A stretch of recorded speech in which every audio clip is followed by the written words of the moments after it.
একটা তৈরি করা গাছে যেমন এত সুন্দর করে ফুল ফুটে তখন খুব ভালো লাগে, তাই না?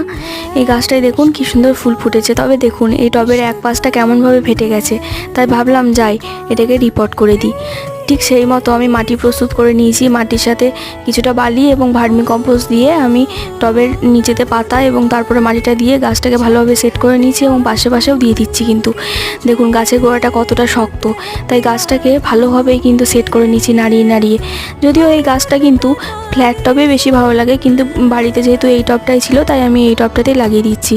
আর আগের দিনে রাংচিতার গাছটা লাগানোর সময় ওই ভিডিওতে একটা বনু যার নাম বিথি কমেন্ট করেছে, বলেছে যে তাদের বাড়িতে ওই গাছটা আছে যার নাম দোসর।